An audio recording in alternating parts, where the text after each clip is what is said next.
एक बार फिर से मैं ज्ञानदीप कुमार आप सबों का अपने YouTube चैनल सर्वोदय शिक्षण संस्थान में स्वागत करता हूं।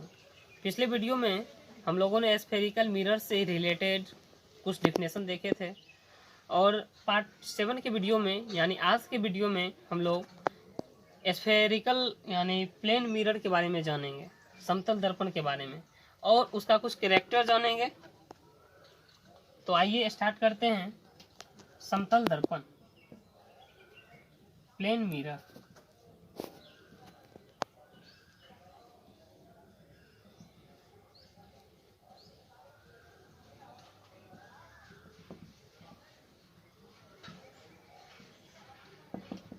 अब देखिए समतल दर्पण क्या होता है। इससे पहले हम लोग स्फेरिकल मिरर दो पार्ट का होता है वो पढ़े थे, एक कॉनकेव और एक कॉन्वेक्स। तो जिसका परावर्तक सतह धंसा हुआ था इसको हम बोले थे कॉनकेव मिरर, और जिसका परावर्तक सतह उठा हुआ था इसको हम लोग बोले थे कॉन्वेक्स मिरर। तो समतल दर्पण होता है कि वैसा दर्पण जिसका परावर्तक सतह समतल हो, प्लेन हो, उसी को बोलते हैं समतल दर्पण। तो उससे बिल्कुल ही हट के होगा। समतल दर्पण में क्या होगा, ये परावर्तक सतह जो होगा इसका क्या है, परावर्तक सतह बिल्कुल प्लेन है। तो ये हो गया फिगर आपका प्लेन मिरर का। किसका?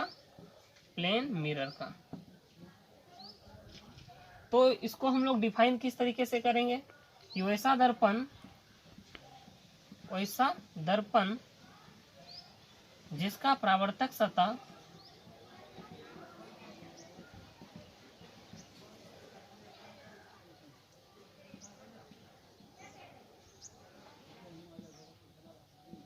समतल हो, जिसका परावर्तक सतह समतल हो, उसे समतल दर्पण कहा जाता है।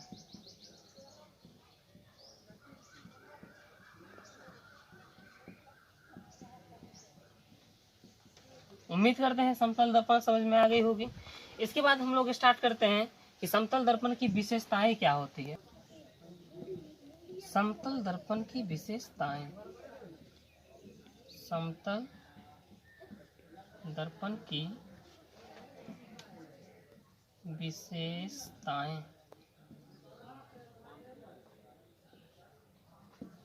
Characteristics of plane mirror. अब देखिए समतल दर्पण की विशेषताएं क्या होती है। इसके 5-6 पॉइंट हैं, उसको हम लोग नंबर वाइज देखेंगे। फर्स्ट नंबर में देखते हैं समतल दर्पण की पहली विशेषता। समतल दर्पण में वस्तु की दूरी जो होती है वो प्रतिबिंब की दूरी के बराबर होती है। तो यहाँ से लिखेंगे समतल दर्पण में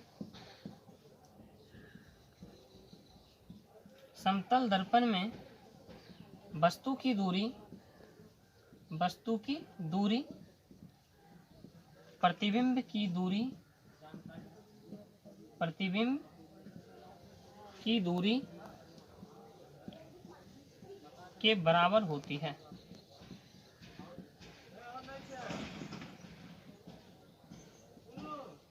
अब इसके सेकेंड पॉइंट की बात करते हैं।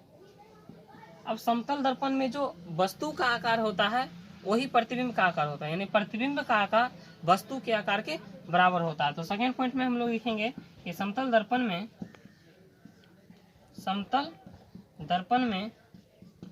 प्रतिबिंब का आकार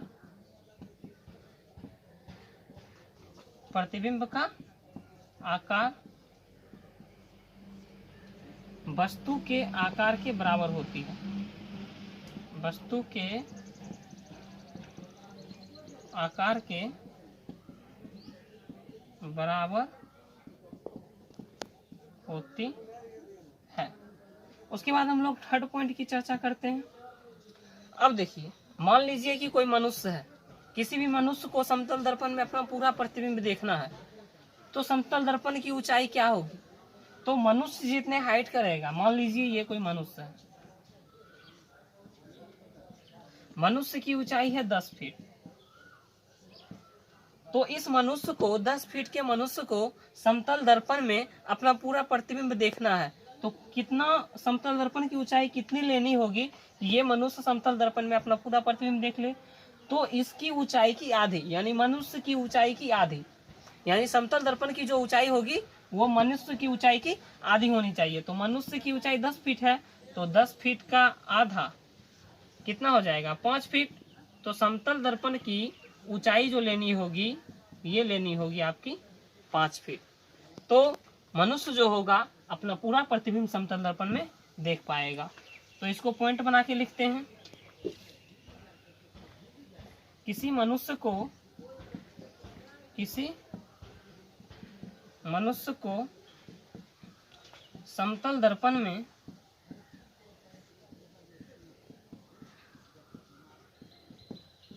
अपना पूरा प्रतिबिंब देखने के लिए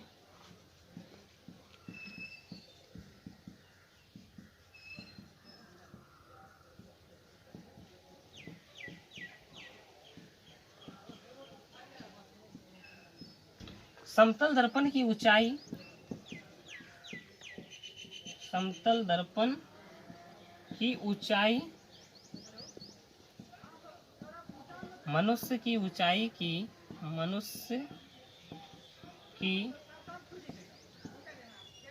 ऊंचाई की आधी होनी चाहिए,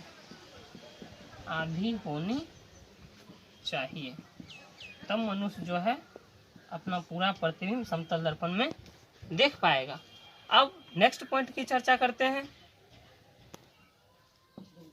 चौथा पॉइंट है आपका, अब मान लीजिए कि अगर वस्तु को स्थिर रखते हैं और समतल दर्पण को v वेलोसिटी से घुमाते हैं, v वेलोसिटी से गतिशील करवाते हैं, तो प्रतिबिंब जो होगा वो 2v वेलोसिटी, यानी जिस वेलोसिटी से आप दर्पण को मूव कराएंगे उसके 2 गुने वेलोसिटी से आपका प्रतिबिंब यानी इमेज मूव करेगा। तो यहाँ से लिखेंगे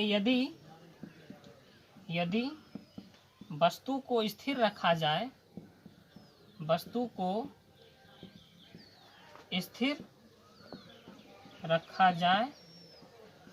और दर्पण को भी वेग से गतिशील किया जाए तो प्रतिबिंब 2v वेग से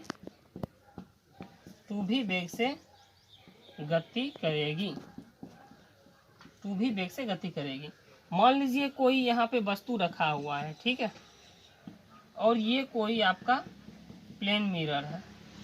अब इसमें इसका प्रतिबिंब बनेगा उसी आकार का, क्योंकि मैंने पहले ही आपको बता दिया कि समतल दर्पण में प्रतिबिंब का आकार वस्तु के आकार के बराबर होता है। तो अगर समतल दर्पण को v वेलोसिटी से मूव करवाएंगे, मान लीजिए कि समतल दर्पण को 10 मीटर प्रति सेकेंड से मूव करा रहे हैं, तो जो प्रतिबिंब बन रहा है ये जो मूव करेगा इसके 2 गुने वेलोसिटी, यानी v है तो 2v, तो यहाँ v बराबर 10 है तो 2v हो जाएगा, यानी 2 गुने 10, यानी हो जाएगा यहाँ पे 20 मीटर प्रति सेकेंड। तो अगर समतल दर्पण को 10 मीटर प्रति सेकेंड के वेग से मूव कराएंगे तो जो प्रतिबिंब होगा उसके 2 गुने वेग यानी 20 मीटर प्रति सेकेंड से मूव करेगी। अब इसके अपोजिट कंडीशन के बारे में सोचते हैं। अब मैंने पहले वस्तु को स्थिर रखा, अब हम समतल दर्पण को स्थिर रखते हैं। 5वां पॉइंट,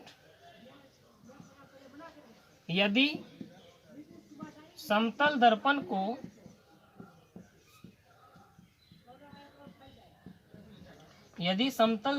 को स्थिर रखा जाए और वस्तु को भी वेग से गतिशील किया जाए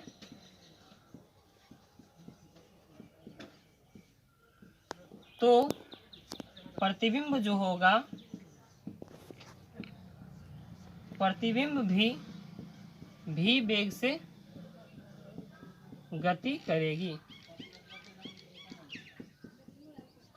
अब उसका अपोजिट कंडीशन है, यहाँ पे मैंने वस्तु को स्थिर रखा था और यहाँ पे समतल दर्पण को स्थिर रखा, तो जो वेलोसिटी से मेरा ऑब्जेक्ट मूव करेगा उसी वेलोसिटी से मेरा इमेज भी मूव करेगा। यानी अगर 10 मीटर प्रति सेकेंड के वेग से वस्तु मूव करेगा तो 10 मीटर प्रति सेकेंड के वेग से ही प्रतिबिंब भी मूव करेगा। उसके बाद नेक्स्ट पॉइंट की बात करते हैं, छठा पॉइंट की। अब देखिए ये बहुत ही इंपॉर्टेंट पॉइंट है जो कि पॉलिटेक्निक के एग्जाम में भी बराबर पूछता है। तो ये वीडियो जो है, यह वीडियो पॉलिटेक्निक एग्जाम के दृष्टिकोण से बहुत ही इंपॉर्टेंट है। तो पॉलिटेक्निक वाले विद्यार्थी इस वीडियो को देखना नहीं भूलेंगे। तो छठा पॉइंट हम लोग लिखते हैं, बहुत ही इंपॉर्टेंट पॉइंट, समतल दर्पण की जो फोकस दूरी होती है, फोकल लेंथ, वो इन्फिनिटिव होती है, अनंत होती है। तो लिखते हैं समतल दर्पण की फोकस दूरी, समतल दर्पण की फोकस दूरी अनंत यानी इन्फिनिटिव। अब फोकस दूरी इन्फिनिटिव हो गई। अब क्षमता की बात करते हैं। क्षमता को हम लोग P से डिनोट करते हैं। P बराबर हम लोग जानते हैं 1/f होता है। क्या होता है 1/f? यानी P जो होता है वो रेसिप्रोकल होता है फोकल लेंथ का। क्षमता जो होता है वो व्युत्क्रम होता है किसका? फोकस दूरी का। तो यहाँ पे हो जाएगा, फोकस दूरी इन्फिनिटिव है तो 1/, ये फोकस दूरी f क्या है? फोकस दूरी इन्फिनिटिव है तो 1/इन्फिनिटिव, और 1/इन्फिनिटिव जो होता है वो होता है 0। क्या होता है? 0। तो समतल दर्पण की फोकस दूरी अनंत हो गई और क्षमता कितना हो जाएगा? तो क्षमता हो जाएगा 0। तो यहाँ से हम लोग लिख सकते हैं कि समतल दर्पण की फोकस दूरी अनंत तथा क्षमता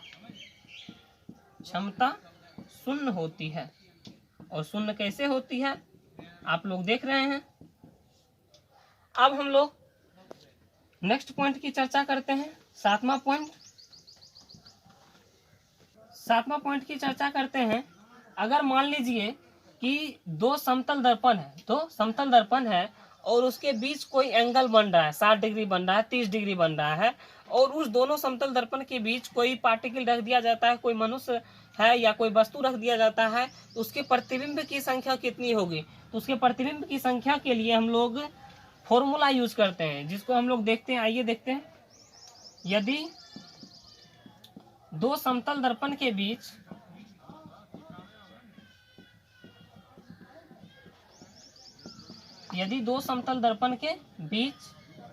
थीटा कोण हो तो उनके बीच रखी वस्तुओं के प्रतिबिंब की संख्या निम्नवत सूत्र से प्राप्त की जाती है। प्रतिबिंब की संख्या निम्नवत सूत्र से प्राप्त की जाती है। तो उसका फॉर्मूला क्या है? अब देखिए, फिगर देखिए, ये कोई मान लीजिए कि प्लेन मिरर है, ये भी आपका कोई प्लेन मिरर है। इसके बीच जो एंगल है वो थीटा दे दिए। क्या दे दिए? थीटा। इसका नाम देते हैं OAB। OA और OB दो समतल दर्पण है जिसके बीच का कोण है थीटा। एंगल क्या है? थीटा। तो इसके बीच जो कोई ऑब्जेक्ट अगर रख दे तो उसके इमेज की जो नंबर ऑफ इमेज होगा वो n बराबर, फॉर्मूला होता है 360/θ - 1। ये फॉर्मूला कब यूज करेंगे? जब मेरा 360/θ जो होगा वो आपका होगा सम संख्या होगा। जब 360/θ सम संख्या होगा तब प्रतिबिंब की संख्या n बराबर यूज करेंगे 360/θ - 1। अब दूसरे कंडीशन की बात करते हैं। जब 360/θ विषम संख्या होगा तो उसके लिए यूज करेंगे 360/θ। ये कब यूज करेंगे? जब मेरा 360/θ विषम संख्या होगा।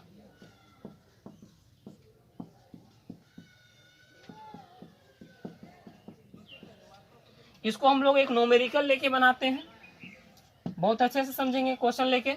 अगर मान लीजिए दो प्लेन मिरर है और दो प्लेन मिरर के बीच का एंगल जो दे रखा है वो मान लीजिए 60 डिग्री दे दिया है, तो पूछेगा इसके बीच कोई ऑब्जेक्ट रखी हुई है और उसके प्रतिबिंब की संख्या कितनी होगी अगर दो समतल दर्पण के बीच 60 डिग्री का कोण बन रहा हो। तो यहाँ से फॉर्मूला यूज करेंगे। पहले देख लेते हैं 360 बटे थीटा जो है वो सम है या विषम है, पहले इसको चेक कर लेते हैं। तो आइए चेक करते हैं 360 बटे थीटा, तो थीटा का वैल्यू कितना है 60 डिग्री, तो 360 बटे 60 यानी ये 6 बार में कट जाएगा। तो 6 सम है या विषम, 6 क्या है सम है। तो सम के लिए यूज कौन सा फॉर्मूला करेंगे, ये फॉर्मूला सम के लिए यूज करेंगे। तो क्या हो जाएगा 360 बटे थीटा माइनस 1, तो प्रतिबिंब की संख्या जो होगी वो n बराबर यूज करेंगे 360 बटे थीटा माइनस 1, और 360 बटे थीटा अभी जस्ट हम लोग निकाल चुके हैं 6, तो 6 माइनस 1 ये हो गया 5। अब यहाँ पे 5 पूर्णांक में आ गया। अगर मान लीजिए कि 5 पूर्णांक में नहीं आएगा तो उसके लिए यूज क्या करेंगे, तो एक पॉइंट आप लोग लिख लीजिए, अगर नोट बना के, अगर n का मान पूर्णांक नहीं हो तो प्रतिबिंब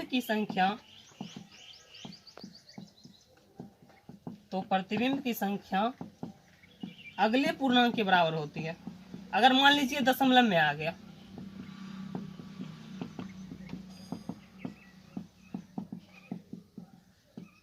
अगर मान लीजिए कि 3.57 आ गया, अब ये तो पूर्णांक नहीं है तो प्रतिबिंब की संख्या कितनी होगी, तो इसके अगला पूर्णांक क्या होता है 4, तो n बराबर कितना हो जाएगा 4, यानी प्रतिबिंब की संख्या कितनी हो जाएगी 4। लेकिन यहाँ तो मेरा पूर्णांक आया है 5, तो यहाँ से n बराबर हो जाएगा 5, यानी 60 डिग्री के लिए आपका प्रतिबिंब की संख्या हो जाएगा 5। तो आज के लिए इतना ही। अब नेक्स्ट वीडियो में हम लोग देखेंगे स्फेरिकल मिरर से संबंधित एक फॉर्मूला, फोकस दूरी और वक्रता त्रिज्या के बीच संबंध क्या होता है, यानी स्मॉल f और r के बीच रिलेशन क्या होता है, वो रिलेशन होता है f बराबर r/2, जिसको हम नेक्स्ट वीडियो यानी पार्ट 8 के वीडियो में प्रूव भी करेंगे। तो आज के लिए इतना ही।